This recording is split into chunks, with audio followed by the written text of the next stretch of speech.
warahmatullahi wabarakatuh. Perkenalkan, saya Ogi Agame Kaswara, pendamping PKH Desa Sekarwangi, Kecamatan Malangbong, Kabupaten Garut. Dalam kesempatan ini saya akan membuat video simulasi P2K2 tentang dampak negatif kekerasan fisik dan non-fisik pada anak. Terima kasih dan selamat menyaksikan. Selamat siang ibu-ibu. Bagaimana, masih semangat? Semangat ya bu, semangat. Nah ibu, materi selanjutnya adalah dampak negatif dari kekerasan fisik dan non fisik. Lebih sederhananya, akibat hal buruk atau hal yang tidak baik akibat kekerasan kepada anak, begitu bu. Sebelum dilanjut, saya ingatkan kembali kepada ibu-ibu semuanya yang saya hormati. Selama saya berbicara, tolong ibu-ibu jangan ada yang ikut berbicara, jangan ada yang berbisik-bisik, apalagi sampai berisik. Ya bu, tetap jaga jarak aman dan tetap jaga kesehatan. Ibu masih ingat dulu waktu kecil, ibu pernah nggak pernah melakukan kesalahan atau ibu nakal? Terus apa yang dilakukan sama orang tua ibu? Ya, bagaimana Bu Cici? Oh, ibu pernah dicubit. Oh, begitu ya.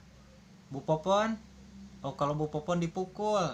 Aduh, galak sekali ya orang tua ibu. Maaf ya Bu. Baik, bagaimana perasaan ibu saat itu, bagaimana? Masih ingat? Oh, sakit ya? Jadi sedih? Oh, takut sama orang tua.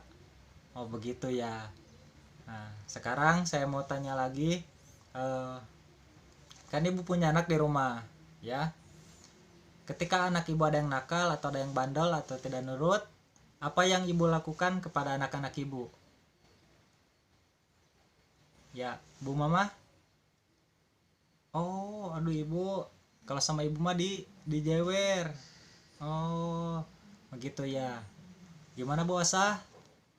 Kalau sama Bu Asah mah dicubit. Oh, gitu. Oh. Nah, ketika ibu mencubit atau menjewer atau memukul anak-anak ibu, apa yang terjadi sama anak ibu? Nyeriun. Iya, pastinya. Oh, ayo ngelawan, ada yang melawan. Oh, begitu ya, pasti ya. Jadi berontak ya anaknya ya Bu ya. Nah, gimana ibu? Oh, kalau ibu mah anaknya baik, soleh. Oh, tapi suami ibunya yang nakal. Aduh, itu mah agak repot juga ya Bu ya. Nah ibu, dari apa yang telah ibu lakukan tadi kepada anak, yang tadi mencubit, menjewer ataupun memukulnya atau membentak, ternyata itu memberikan dampak buruk pada anak ibu, berakibat buruknya Bu, matak jantan awon. Ya betul. Baik ibu, sekarang di hadapan saya dan ibu-ibu sudah saya sediakan pasir. Nah, untuk apa pasirnya? Ikuti langkah-langkah atau instruksi dari petunjuk dari saya Bu ya. Nah, pertama sekarang ibu-ibu semuanya angkat tangannya seperti ini. Ya, angkat tangannya seperti ini. Kemudian ibu lihat telapak tangan ibu. Perhatikan, kemudian bayangkan tangan ini adalah diri ibu sendiri. Tangan ini adalah ibu sendiri. Kemudian pasirnya adalah anak-anak ibu. Sekarang silakan ambil pasirnya. Ya, seperti ini ambil. Nah, kemudian ibu coba tatap lagi pasirnya dan bayangkan anak ibu. Nah, seperti itu, dan tangannya adalah diri ibu sendiri. Ibu kemudian sekarang pejamkan mata dan ingat-ingat kembali. Silakan pejamkan mata, kemudian ingat-ingat kembali ketika ibu mencubit atau memukul atau menjewer atau membentak kepada anak ibu. Ingat-ingat. Nah, setiap kali ibu mencubit atau menjewer kepada anak ibu, pegang pasirnya semakin kuat, semakin keras. Ya, nah seperti itu terus. Ingat lagi, kemudian pegang semakin keras. Nah, sudah. Sekarang coba ibu buka matanya kembali dan lihat apa yang terjadi. Bagaimana pasirnya, Bu? Iya, betul. Berhamburan. Iya, murudul. Iya. Kalaluar tina sela-sela jari. Iya, betul. Nah, begitu juga dengan anak-anak kita, Bu. Nah, silakan pasirnya disimpan kembali dan bersihkan tangan dengan hand sanitizer-nya ya, Bu. Nah, jadi anak-anak kita itu juga tidak jauh berbeda dengan pasir tersebut. Semakin kita bersikap keras kepada anak kita, semakin kita bersikap kasar, anak-anak kita itu tidak akan menjadi lebih baik, Bu. Justru bisa menjadi tertantang, jantan ngalawan. Karena apa? Karena secara tidak langsung itu ibu mencontohkan kekerasan kepada anak. Nah, ibu, sekarang saya membawa biasa saya panggil flip chart ya. Kalau lebih mudah ibu-ibu, ini mungkin ibu mau bilang poster atau seperti gambar-gambar, nggak apa-apa, tapi ini di gambar ini ada pesan-pesan yang harus disampaikan. Nah, ibu lihat dari atasnya, dampak negatif kekerasan kepada anak. Nah, ibu lihat gambar yang pertama, di sini ada seorang anak yang seperti, kenapa ini ya? Coba ibu, kenapa? Oh, merasa sakit anaknya. Iya, betul. Anaknya seperti merasa kesakitan ya, Bu. Nah, ini merupakan gambaran atau contoh dari anak yang mengalami kekerasan fisik. Nah, oh maaf ya, mungkin ibu sudah paham semuanya apa kekerasan fisik dan non fisik? Oh, belum terlalu mengerti. Oh, begini ya, Bu, saya jelaskan dengan sangat sederhana ya, Bu ya. Dampak kekerasan fisik itu tindakan yang dilakukan dengan menyentuh langsung badannya. Misalnya ibu mukul, mencubit, nah, itu kekerasan fisik, langsung menyakiti badannya, menyakiti bagian tubuhnya. Nah, atau misalkan mencubit pipi atau mencubit kaki atau memukul kaki, nah, itu kekerasan fisik. Kemudian kekerasan non fisik itu tidak menyentuh badannya, tapi bisa menyentuh langsung ke hatinya atau pikirannya. Seperti apa? Berkata kasar, mencaci, kemudian membentak, atau bahkan atau juga mempelototi ya, dipolototan gitu barangkali jantan sieuneun anak kita jadi takut gitu ya. Nah, ini ya dampak kekerasan fisik bisa langsung dilihat, bisa langsung terlihat ya, di badannya mengalami luka begitu. Kalau yang dampak kekerasan non fisik itu banyak akibatnya, Bu. Nah, salah satunya anak jadi pemarah.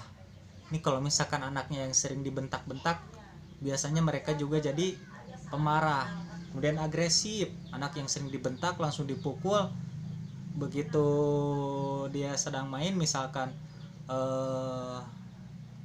apa namanya, kalau sama anak-anak yang lain, kalau orang Sunda bilang suka heureuy gitu ya, dicolek sedikit langsung mukul, langsung marah. Nah, itu agresif. Kemudian anaknya ada yang menjadi pemalu juga, sulit bergaul, susah ya, dusun kalau orang Sunda bilang mah ya. Kemudian yang paling parah adalah sulit berkonsentrasi saat belajar. Janten ibu murang kali teh jadi sesah belajar teh, tetiasa husu gitu, tetiasa fokus diajar di sekolah buat di bumi teh. Kami diajar di sekolah, kalau lebat ti katuhu kaluar ti kenca teh aya nu nyangsang. Nah, salah satunya bisa karena dampak kekerasan. Nah, jadi kalau misalkan ibu-ibu ada anaknya yang ayam murang kalina anu nilainya kirang sae, ada anaknya yang nilainya kurang bagus, nah silakan ibu apa namanya, mengevaluasi diri ya. Kalau orang Sunda bilang balik pikir atau apa gitu ya. Bercermin diri gitu, apa yang telah ibu lakukan terhadap anak-anak ibu, begitu Bu ya. Ayo Bu Epi, bagaimana? Oh, cara-cara supaya ibu tidak melakukan kekerasan gitu. Oh, anaknya nakal, sering mancing emosi gitu ya. Oh iya, begitu. Aduh, ibu jangan bilang pinapsuan itu ya. Kan yang mendidik dari kecil ibu-ibu juga sebagai orang tuanya ya. Ini mah mungkin saya saling mengingatkan ya, bukan saya bermaksud mengajari atau menggurui ya. Nah, saya punya sedikit saran yang bisa ibu lakukan di rumah nanti ketika ibu menghadapi anak ibu yang nakal atau bandel. Yang pertama dan yang paling penting adalah ibu harus bisa bersikap tenang. Tenang ibunya, tarik nafas ya. Kalau misalkan ibu sudah menjadi kebiasaan refleks, ibu tiba pas ninggal murang kali bangor teh ibu jol angkat tangan begini, mengangkat tangan kemudian memukul. Nah, mulai dari sekarang coba ibu ngangkat tangannya bukan untuk memukul, tapi coba kesini tangannya Bu ya. Nah, kesini kemudian ibu ucapkan istighfar, astagfirullahaladzim, jangan hanya di bibir tapi juga di hati ibu, biar hati ibu bisa lebih sejuk begitu ya. Kemudian coba tegur anaknya dengan kata-kata yang lembut dan penuh kasih sayang. Semoga anaknya bisa berubah menjadi lebih baik lagi dan kita menjadi orang tua yang lebih baik lagi, begitu Bu. Nah, kemudian ibu juga bisa melakukan seperti di pertemuan yang sebelumnya Bu. Nah, untuk menjadi orang tua yang lebih baik itu kan kita membiasakan tomat ya, tolong, maaf, dan terima kasih, begitu. Ajarkan itu kepada anak dengan cara yang lebih bagus. Untuk mengajarkan cara yang lebih bagus untuk mengajarkannya adalah dengan kita melakukan sendiri kepada anak. Dengan begitu anak-anak kita akan meniru, bakal nurutan ya Bu ya. Misalkan ibu-ibu biasana galak, sesentak gitu, biasakan dari sekarang berkata lembut. Kalau misalkan mau minta tolong sama anak, Neng punten gitu ya, Neng maaf bantuin mama, seperti itu Bu ya. Nah, kalau untuk cara-cara yang lebih lengkapnya nanti akan saya sampaikan di pertemuan berikutnya. Untuk saat ini sekian dulu dari saya. Terima kasih ibu-ibu atas perhatiannya ya. Semoga ibu-ibu semuanya menjadi orang tua yang lebih baik lagi dan anak-anak ibu menjadi anak yang sukses di masa mendatang. Demikian video simulasi dari saya. Saya mohon maaf atas segala kekurangannya dan saya berharap Bapak Ibu Widya Iswara berkenan memberikan tanggapan berupa kritik dan saran yang membangun sehingga saya bisa lebih baik ke depannya. Sekian dari saya, terima kasih. Wassalamualaikum warahmatullahi wabarakatuh.